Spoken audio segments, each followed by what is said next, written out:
Hey, this is Charles with IGN. I'm here with Nick Colin. How you doing? And we are showing off the Barbarian class here. We've been playing in the Diablo beta since it launched, well, the closed beta since we got access to it earlier this week, and trying out all the various classes. And this is the in-close melee class you see me playing around with here. And I went to this specific area just because there are zombies around, and with the Barbarian's bash ability, you actually see some of the cool death animations. Not that one. There. Well, first of all, the Barbarian can just knock people all over the place, which I think sets him a little bit apart from the other classes, because he's quite literally punching zombies all over the screen. But if you watch closely on some of these deaths, you will actually punch zombies directly out of their skin. As you see right there, there's just a skeleton left and the little blood smear on the ground. So that gives you a sense of what Blizzard's trying to do with the overall power of this class. Yeah, I remember thinking the Barbarian class would be fairly boring. This is sort of your standard swinging, attacking class.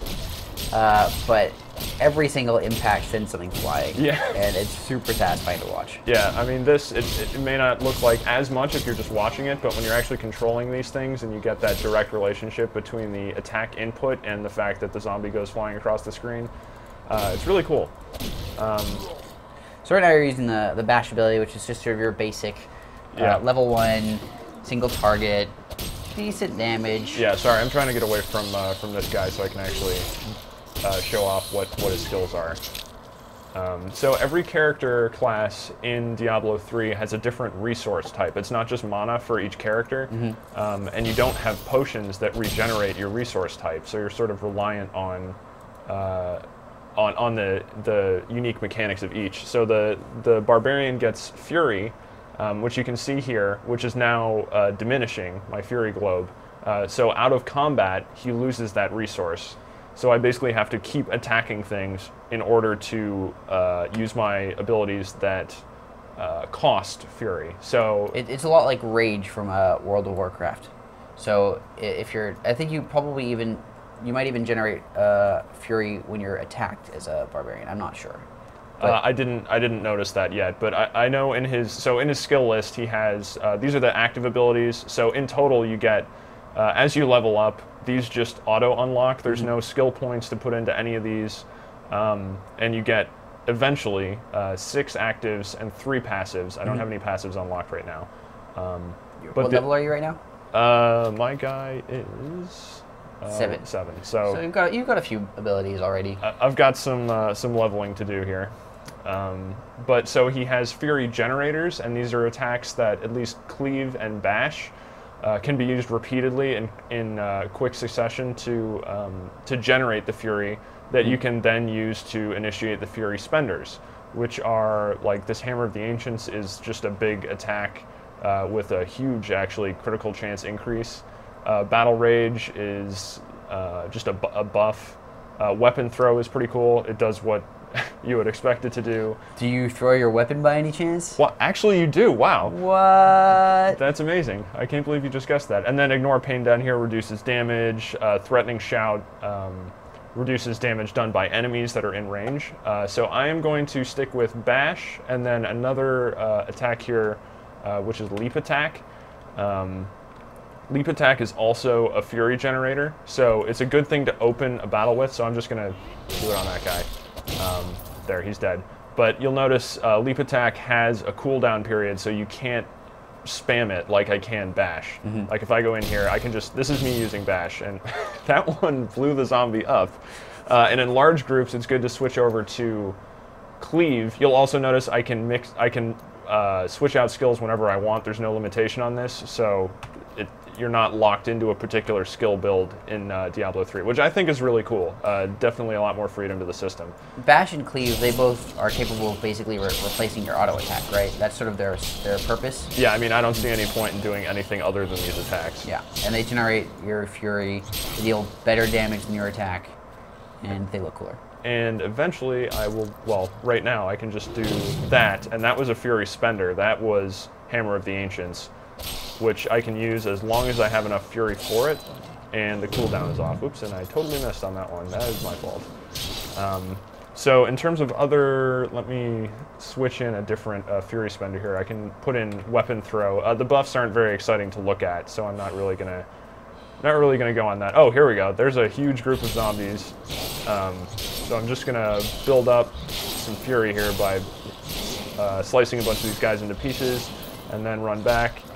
And I don't have enough Fury yet. Okay, now I do. You couldn't really see it. I apologize for the fail on my part. I'm going to have to make that a little more obvious. All right, here. Oh, God. Zombie habs. There we go. So I just threw my weapon at him. So it's good for if there are any escaping enemies, and I don't know why zombies would run away, but if there are, you can chase them down with that. Yeah, that's very true. And all the enemies have different behavior routines, and some of them do tend to run away with you, so run away from you. So if you wanted to chase them down, you could. Another thing, you'll notice there are health globes that drop from enemies, like these up here, which are important for the Barbarian because he has to be up close in combat all the time, basically. Oh, there, I cut that guy in half and he's still coming at me. So those will, hey, I leveled up. Those will increase my health, but otherwise I do actually get health potions. So if I were to go into this group of zombies and take some damage, which I'm going to do real quick. So much damage. Stop blocking. My shield is so good. That guy just died. All right, so there. I took a potion just to regenerate that small amount. There is also a cooldown on here, so you cannot potion spam like you were able... Holy man. Those tombstones just got completely obliterated. So you cannot potion spam. So that's basically a one-time use thing. Which it definitely changes up the gameplay a lot because you're not constantly trying to hit your potion buttons. I'm going to check out what I... Oops.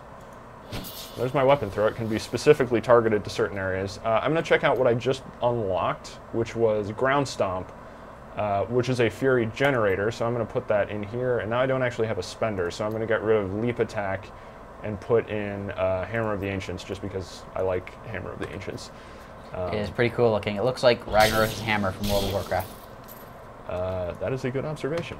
And I'm actually going to switch out Cleave because Bash is more fun. Even if it doesn't attack as many targets, it does cause them to explode.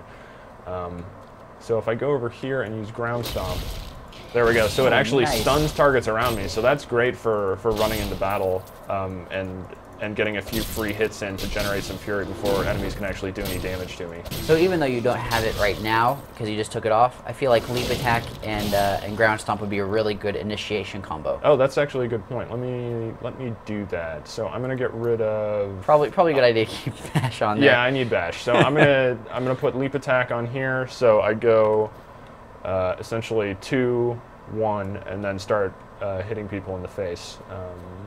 Let's see if I can get these guys kind of rounded up here. All right, so there's my leap, Ground Stomp to stun, and then I guess it would make more sense if I cleave here because I could attack multiple targets at once. But I think that just gives an overview of like how you can actually combine these skills together to achieve different effects depending on how you want to play. Like I don't have to play like this; I can just switch anything else in if I want to, and I haven't unlocked a majority of the skills anyway. And then, of course, each of these skills can be tweaked further through the runestone system. There's 5 runestones altogether, and each one has a different effect on each skill, making each skill basically 5 different skills depending on your runestone. Yeah, and it seems like you can look at this if you go to the talent calculator page on Blizzard's site. They list, I believe they list what all the runestone effects are. We also have a video of us messing around with the talent calculator just so you get some idea of how it works. Yeah. So you can check that out. Yeah, that is on IGN.com, that video, on the Diablo 3 page on the site. But yeah, unfortunately they're not in the beta right now. I don't know if they'll be rolled in later or something like that, but they could have a really interesting effect on late game character builds and just how you play. And then of course there's all the equipment effects and everything like that. But hopefully that gives you an overview of what it's like to play as the Barbarian in Diablo 3. And for a lot more on the beta as we continue coverage, just head over to IGN.com.